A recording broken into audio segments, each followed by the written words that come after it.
Hi guys, ஆக்சுவலாக இப்போ வந்து நம்ம ஒரு வண்டி வந்திருக்கு, ஒர்க் இருக்குது. என்ன ஒர்க் அப்படின்னா, இதில் வந்து கிளச் பிளேட் மாற்றணும். நம்ம ஒன் ஆஃப் த சப்ஸ்கிரைபர் தான் இந்த வண்டியை கொடுத்துட்டு போனார். ஆக்சுவலாக இவர் வந்து காலையிலே வண்டி வேணும் அப்படின்ட்டுருக்காரு. ஏன் அப்படின்னா அவருக்கு கொஞ்சம் அர்ஜென்ட் ஒர்க்கு, ஸோ அதனால் அவர் வேணும்ன்ட்டார். ஸோ நைட்டாக வந்து விட்டு போயிட்டார். நம்ம ஊர் பக்கத்தில் அப்படின்னால ஏற்கனவே அவர் தெரியும். ஸோ அவர் வந்து இங்கே விட்டு போயிருக்காரு. ஸோ இப்போ வந்து கிளச் பிளேட்டை மாற்ற போகிறோம். அதை எப்படி மாற்றுறோம் அப்படிங்கிறத இந்த வீடியோ. ஸோ இந்த வீடியோ ஃபுல்லாக பாருங்கள், இன்ஃபர்மேட்டிவாக இருக்கும். So clutch plate first case கழட்டுறதுலேருந்து எப்படி மாற்றுறோம் அப்படின்ற என்டையர் திங்கும் இதில் வந்து வீடியோவில் இருக்கும். ஸோ ஸ்கிப் பண்ணாமல் பாருங்கள், அப்போ தான் ஃபுல்லாக வீடியோ புரியும்.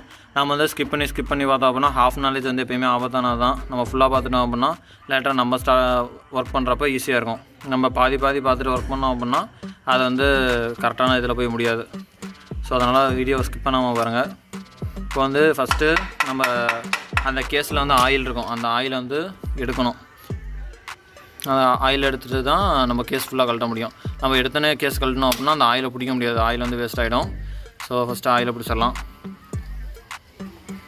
இப்போ வந்து ஏன் நம்ம நைட்டு ஆரம்பித்தோம் அப்படின்னா, ஒரு காலையில் அர்ஜென்ட்டாக வண்டி வேணும் அப்படின்னு கேட்குறாரு, கொஞ்சம் வெளியே போவார் போல். ஸோ அதனால் நைட்டே ஆரம்பிச்சாச்சு, இல்லாட்டி பகலில் தெளிவாக எடுத்துக்கலாம் வீடியோ. ஸோ இருட்டாக இருக்குது அப்படின்னா எதுவும் ஸ்கிப் பண்ணிட்டு போயிடாதீங்க. ஸோ ஃபுல்லாக வீடியோவை பாருங்கள். ஸோ ஆயிலை ஃபஸ்ட்டு பிடிச்சிடலாம்.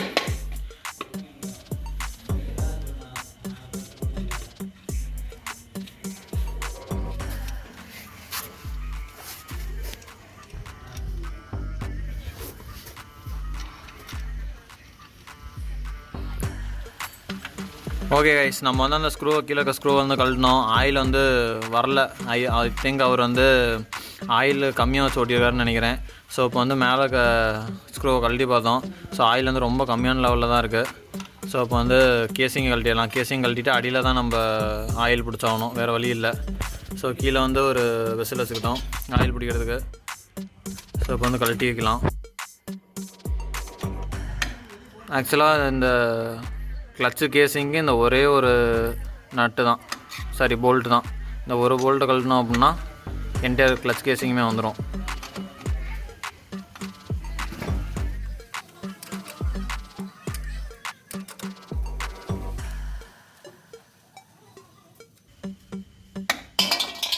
பார்த்தீங்க அப்படின்னா போல்ட் வந்துருச்சு.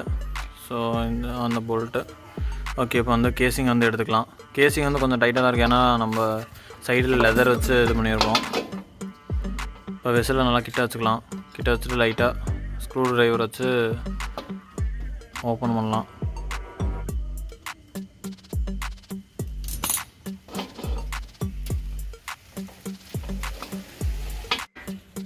ஓகே, இப்போ பார்த்திங்க அப்படின்னா சீலிங் வந்து கொஞ்சம் டைட்டாக இருக்குது. ஸோ ஸ்க்ரூ ட்ரைவர் வச்சு லைட்டாக கேப்பில் விட்டு இழுத்தா தான் வரும். ஸோ இது வந்து ரொம்ப நாள் வந்து ஃபிக்ஸில் இருந்தனால கொஞ்சம் டைட்டாக தான் இருக்கும். ஸோ இப்போ பார்த்திங்க அப்படின்னா ஆயில் வர ஆரம்பிச்சிருச்சு.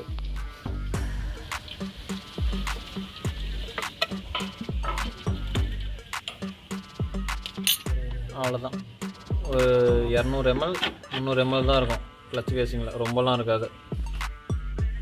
ஸோ ஓகே, ஆக்சுவலாக இது என்ன கான்செப்ட்னா, உள்ளே வந்து செயின் வந்து சுற்றும். செயின் சுற்றுறப்போ அதே ஸ்பீடில் வந்து ஆயிலும் ஃபுல்லாக டிஸ்ட்ரிபியூட் ஆகும். ஸோ அதுக்காக தான் கொஞ்சம் ஆயில் போதும். எல்லாமே ஓவரால் இருக்க எல்லா பார்ட்ஸுக்குமே வந்து ஆயில் வந்து சப்ளை பண்ணி விட்டோம். ஓகே கைஸ், நம்ம வந்து கேஸையும் கழட்டிட்டோம். அந்த பக்கம் பார்த்திங்க அப்படின்னா காயிலே இல்லை, வெறும் அந்த இது மட்டும்தான் இருக்குது, காயில் கிடையாது. அதேமாதிரி இப்போ வந்து கிளச்சு டோட்டல் செட்டையும் மாற்ற போகிறோம். ப்ரெஷர் பிளேட்டு, ஃப்ரிக்ஷன் பிளேட்டு, அது இல்லாமல் ஸ்ப்ரிங்கும் மாற்றுறோம். அப்படி தானே ஸ்ப்ரிங்கும் மாற்ற போகிறோம். ஸோ என்டையர் செட்டுமே மாற்ற போகிறோம். ஸோ அது எப்படி மாற்றுறோம் அப்படின்னு பார்க்கலாம்.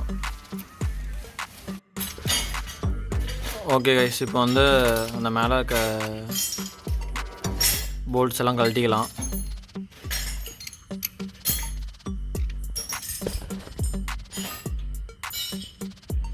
ஸோ இது வந்து ஸ்ப்ரிங் டென்ஷனில் இருக்கும், அதனால் வந்து கொஞ்சம் பொறுமையாக தான் கழட்டணும், இல்லாட்டி ஸ்ப்ரிங்கெல்லாம் பறந்துடும். ஸோ அதனால் கொஞ்சம் பொறுமையாக கழட்டணும்.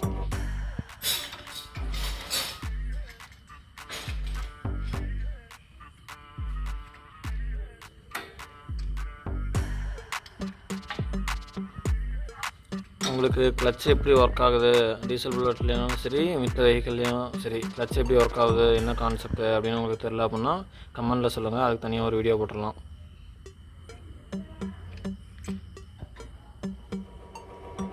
இல்லை நாங்கள் பண்ணுறதுல ஏதாவது இன்னும் இம்ப்ரூவ்மெண்ட் பண்ணோம் அப்படின்னா வேறு ஏதாவது இன்னும் பெரிய மெக்கானிக்கெலாம் பார்த்துருந்தீங்க அப்படின்னா அதையும் சொல்லுங்கள், நெக்ஸ்ட் டைம் அதை இம்ப்ரூவ் பண்ணிக்கலாம்.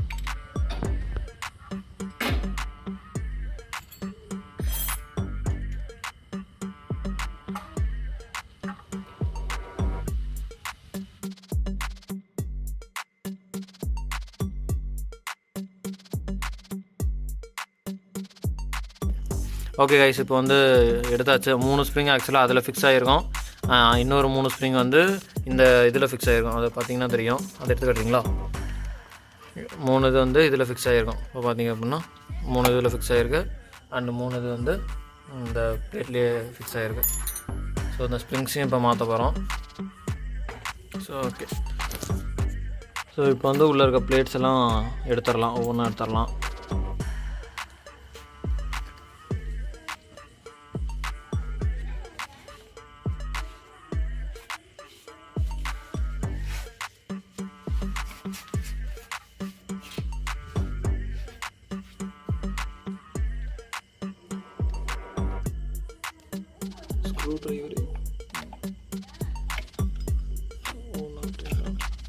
இது வந்து அவுட்டர் கவரு.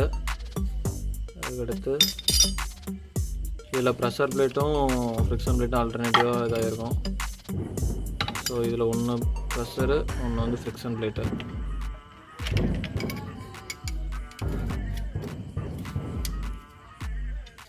ஸோ அந்த கிளச்சோட எஃபிஷியன்சி எதை பொறுத்து இருக்குது அப்படின்னா நம்பர் ஆஃப் ஃப்ரிக்ஷன் பிளேட்டும் கிளச் ப்ரெஷர் பிளேட் இருக்கிறத பொறுத்து தான். ஒவ்வொன்றில் நம்பர் ஆஃப் ப்ரெஷரும் ஃப்ரிக்ஷன் பிளேட் அதிகமாக இருந்துச்சு அப்படின்னா அது வந்து பவர் டிரான்ஸ்மிஷன் வந்து அதிகமாக இருக்கும். கம்மியாக இருந்தது அப்படின்னா அதுக்கு தகுந்த மாதிரி தான் பவர் ட்ரான்ஸ்ஃபர் ஆகும். ஏன்னா அந்தளவுக்கு தான் இன்ஜினுக்கும் கியர் பாக்ஸுக்கும் அது வந்து பவரை ட்ரான்ஸ்ஃபர் பண்ணும்.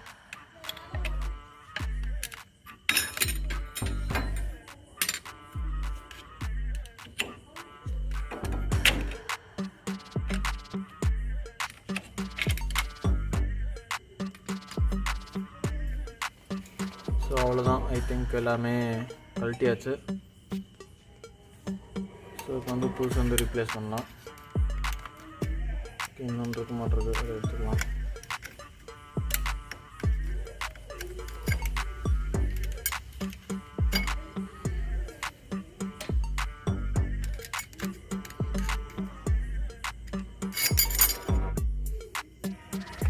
இப்போ பார்த்தீங்க அப்படின்னா டோட்டல் செட்டப் இதுதான். இது வந்து சென்டரில் வந்து இந்த ஆணிமாக இருக்கும், அதுக்குள்ள ஒரு பால் ட்ரெஸ் இருக்கும்.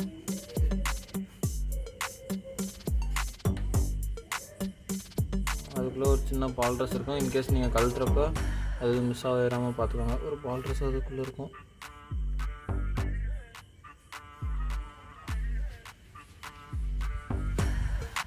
இப்போ பார்த்தீங்க அப்படின்னா இதோட எண்டில் பாருங்கள், அந்த பஞ்ச் தெரியுது இல்லை, இந்த பஞ்சில் வந்து அந்த பால் ட்ரெஸ் வந்து உட்காந்துருக்கும் கரெக்டாக இந்த பஞ்சில்.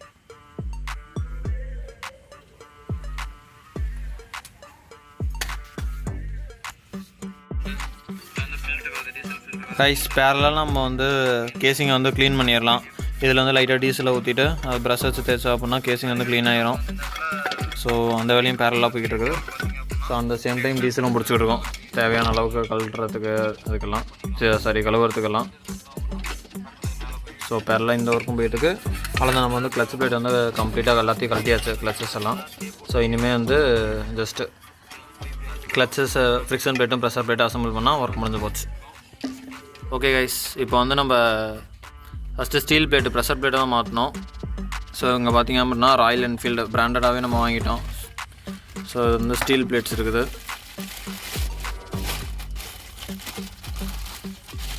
ஸோ இது வந்து ஸ்டீல் பிளேட்ஸ்னு சொல்லுவாங்க. இன்னொன்று வந்து ஆக்சுவலாக இது டெக்னிக்கல் டேர்ம் வந்து ப்ரெஷர் பிளேட்டு, ஃப்ரிக்ஷன் பிளேட்டு, இது ரெண்டுமே தான் ஆல்டர்னேட்டிவ் ஆகும். மொத்தம் இதில் எத்தனை இருக்குது அப்படின்னா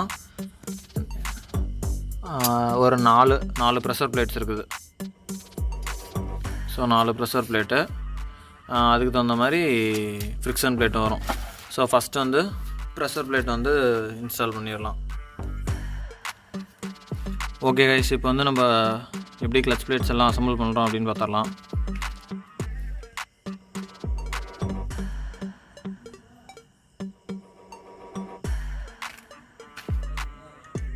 ஓகே கைஸ், இப்போ வந்து நம்ம கிளச் பிளேட்ஸ் எல்லாம் எப்படி அசம்பிள் பண்ணலாம் அப்படின்னு பார்த்துடலாம். ஸோ இப்போ வந்து அந்த சென்டர்லேருந்து எடுத்த அந்த போல்ட் மார்க்கை வந்து திருப்பி உள்ளே இன்சர்ட் பண்ணிடலாம். ஸோ உள்ளே வந்து ஒரு பால் ட்ரெஸ் இருக்கும். ஓகே கைஸ், இப்போ வந்து நம்ம கிளச் பிளேட்லாம் அசம்பிள் பண்ண ஆரம்பிக்கலாம். ஃபஸ்ட் எடுத்தோன்னா ப்ரெஷர் பிளேட் எடுத்தாச்சு. ஆக்சுவலாக அந்த ப்ரெஷர் பிளேட் ஃபஸ்ட்டு பிளேட் எப்படி அசம்பிள் பண்ணோம் அப்படின்னா, இந்த ப்ரொஜெக்ஷன் இருக்குது பார்த்தீங்களா, இந்த ப்ரொஜெக்ஷன் வந்து வெளியே வந்துருக்கணும். இப்போ சைடில் பார்த்தீங்கன்னா தெரியும். இப்போ பார்த்தீங்கன்னா இது வந்து உள்ளே போகணும். இந்த பள்ளமாக இருக்குல்ல, அது வந்து உள்ளே போகணும். இந்த மேடாக இருக்குது பார்த்தீங்களா, இந்த மேடாக இருக்கிறது வந்து வெளியே வரணும். அப்படின்னா தான் கரெக்டு. இப்போ சைடு வியூவில் பார்த்தீங்கன்னா உங்களுக்கு நல்லா தெரியும். ஸோ இது எப்படி அசம்பிள் பண்ணுறாங்க அப்படின்னு பார்க்கலாம். இன்கேஸ் நீங்கள் இந்த வீடியோ பார்த்து அசம்பிள் பண்ணியிருந்தீங்கன்னா மறக்காமல் இதை ஃபாலோ பண்ணிடுங்க. திருப்பி வச்சிங்க அப்படின்னா கிளச் பிளேட்ஸ் அசம்பிளி வந்து கரெக்டாக இருக்காது. ஸோ ப்ரெஷர் பிளேட் வந்து அசம்பிள் பண்ணியாச்சு.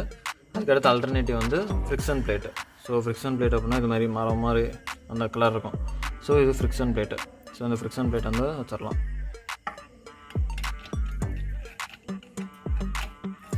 ஸோ இப்போ ஃப்ரிக்ஷன் பிளேட்டை வச்சாச்சு. அண்ட் அகைன் நம்ம வந்து இன்னொரு ப்ரெஷர் பிளேட் வைக்கிறோம்.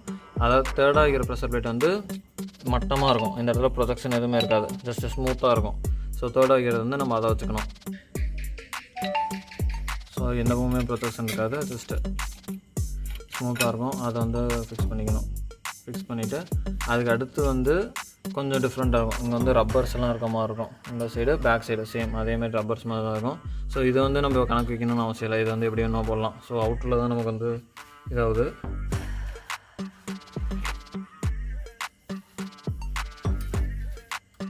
ஸோ இப்போ வந்து அதுக்கு வந்து லைட்டாக க்ரீஸ் வச்சுக்காச்சு. ஆக்சுவலாக இது வைக்க தேவையில்ல. நம்ம ஆயில் உள்ளே ஊற்றிட்டு நம்ம ரேஸ் பண்ணோம் அப்படின்னாவே ஃபுல்லாக டிஸ்ட்ரிபியூட் ஆகிக்கும். ஸோ இப்போ அந்த பிளாக் கலர் வச்சாச்சு. அண்ட் தென் அகைன் இன்னொரு ப்ரெஷர் பிளேட். இந்த ப்ரெஷர் பிளேட் வந்து இந்த ப்ரொஜெக்ஷன் வந்து உள்ளே இருக்கணும். நம்ம ஃபஸ்ட்டு பிளேட் எப்படி அசம்பிள் பண்ணோமோ அதேமாதிரியே தான் அசம்பிள் பண்ணோம். ஸோ ஓகே, இப்போ ப்ரெஷர் பிளேட் வச்சாச்சு. அண்ட் அகைன் ஃப்ரிக்ஷன் பிளேட்டு வெளியே. ஸோ ஃப்ரிக்ஷன் பிளேட்டும் வச்சாச்சு. ஸோ இதில் வந்து மொத்தம் 3 ஃப்ரிக்ஷன் பிளேட் வச்சுருக்கோம், 3 ப்ரெஷர் பிளேட் வச்சுருக்கோம்.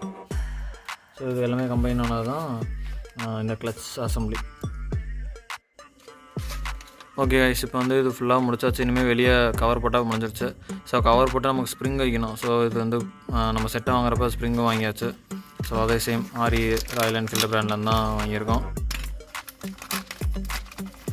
ஸோ ஸ்ப்ரிங் வந்து ரொம்ப முக்கியமானதான் இந்த கிளச் அசம்பிளியில். ஏன்னா இது எவ்வளோ ப்ரெஷர் கொடுக்குதோ அதை பொறுத்து தான் நம்மளோட கிளச்சோட எஃபிஷியன்சி இருக்கும். ஸோ பார்த்திங்கன்னா நியூ ஸ்ப்ரிங்ஸு எல்லாமே எஸ்எஸ் தான் நினைக்கிறேன். ஸ்டீலில் இது பண்ணது பார்க்கலாம். ஸ்டீல் இல்லை, எஸ்எஸ்ஸாக இருந்ததுன்னா நல்லா ஒயிட்டாக இருக்கும்.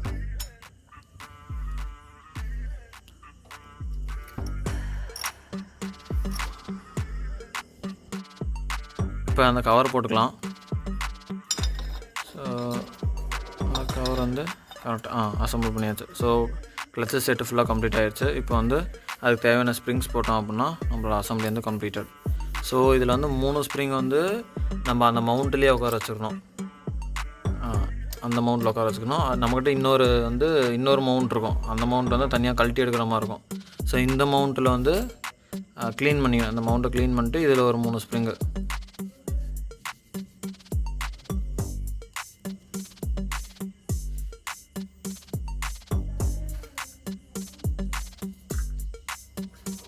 ஸோ இதில் வந்து ஒரு 3 ஸ்ப்ரிங்கை வந்து ஃபிக்ஸ் பண்ணிக்கணும். ஃபிக்ஸ் பண்ணிவிட்டு அதுக்கு அப்போசிஷனாக அது இப்போ அது மாதிரி வச்சுட்டு ஸோ அதுக்கு தேவையான ஸ்க்ரூ வந்து லென்த்தாக இருந்ததுன்னா பிரச்சனை இல்லை. ஏன்னா நம்ம அழுத்தி இது பண்ணணும்னு அவசியம் இல்லை. நம்ம ஜஸ்ட்டு ஸ்க்ரூவை ஏற்றினா அப்படின்னாவே நம்ம அந்த இது கிடச்சிரும், ஸ்டிஃப்னஸ் கிடச்சிரும்.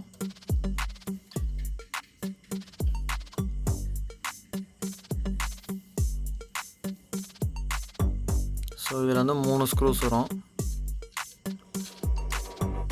ஸோ சாரி ஸ்க்ரூஸில் நட் போல்ட்.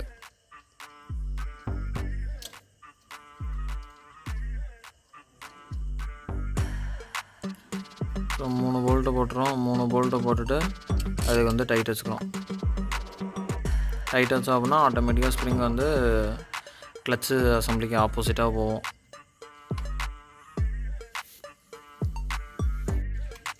ஓகே, இப்போ வந்து 3 நட்டு அசம்பிள் பண்ணிச்சு. இப்போ வந்து கொஞ்சம் டைட் பண்ணிக்கலாம். டைட் பண்ணிவிட்டு நம்ம கிளச்சு பாரை பிடிச்சி பார்த்துக்கலாம் நமக்கு எவ்வளோ டைட்டாக வேணும் அப்படின்ட்டு.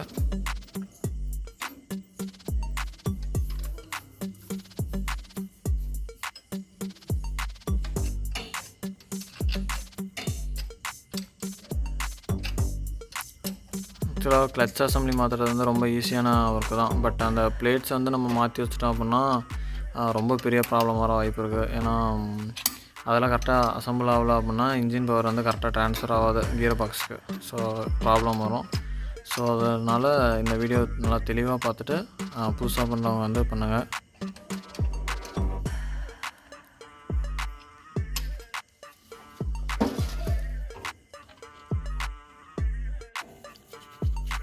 ஓகே கைஸ், நம்ம வந்து கிளச் அசம்பிளி கம்ப்ளீட்டாக அசம்பிள் பண்ணியாச்சு. ஸோ இப்போ வந்து மேலே கேசிங் போட்டோம் அப்படின்னா ஒர்க் கம்ப்ளீட்டாக முடிஞ்சிருச்சு. ஸோ இது வந்து க்ளீன் பண்ணியாச்சு. உள்ள வந்து டீசல் ஊற்றி க்ளீன் பண்ணியாச்சு. ஸோ இப்போ பார்த்திங்க அப்படின்னா கொஞ்சம் நீட்டாக இருக்கும் முன்னாடி இருந்ததுக்கு.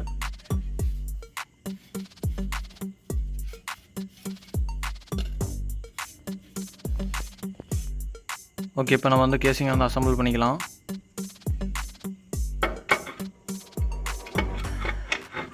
ஸோ சென்டரில் வந்து ஒரு போல்ட் வரும். அந்த போல்ட்டுக்காக ஹோல் அட்ஜஸ்ட் பண்ணி ஹோலில் சென்டர் பண்ணி நம்ம வந்து அசம்பிள் பண்ணிக்கணும்.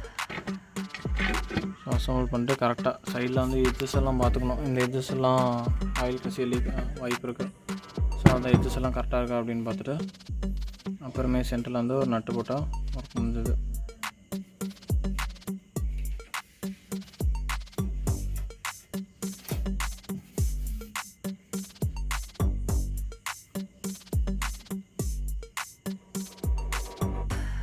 ஸோ இப்போ வந்து அந்த நட்டை போட்டுறோம்.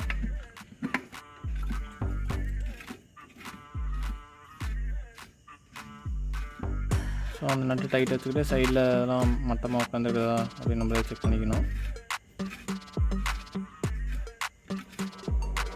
ஸோ இப்போ வந்து நம்ம கேசிங்கை வந்து அசம்பிள் பண்ணிட்டோம். இப்போ வந்து ஆயில் ஊற்றுறதுக்கு அந்த போர்ட்டை ஓப்பன் பண்ணிக்கலாம். ஸோ அந்த ஹோல் வழியாக நம்ம ஆயில் ஊற்றிட்டோம் அப்படின்னா என்டையர் ஒர்க்குமே முடிஞ்சது. ஸோ இதில் வந்து ஒரு டெஸ்ட் ட்ரைவ் மட்டும் பண்ணி பார்க்கணும் கரெக்டாக அசம்பிள் ஆகுதா என்ன அப்படின்ட்டு. ஒன்ஸ் டெஸ்ட் ட்ரைவ் வந்து ஓகே ஆகிடுச்சு அப்படின்னா நம்ம வந்து அவர்கிட்ட திருப்பி பைக்கை டெலிவர் பண்ணிடலாம். ஸோ அவ்வளோதான் கைஸ், இதுதான் டோட்டல் கிளச் அசம்பிளி வீடியோ. இந்த வீடியோ உங்களுக்கு பிடிச்சிருந்தது அப்படின்னா லைக் பண்ணுங்கள். இன்ஃபர்மேட்டிவாக இருந்தது அப்படின்னா உங்கள் ஃப்ரெண்ட்ஸுக்கெல்லாம் ஷேர் பண்ணுங்கள், கமெண்ட் பண்ணுங்கள் அண்டு சப்ஸ்கிரைப் பண்ணிடுங்க.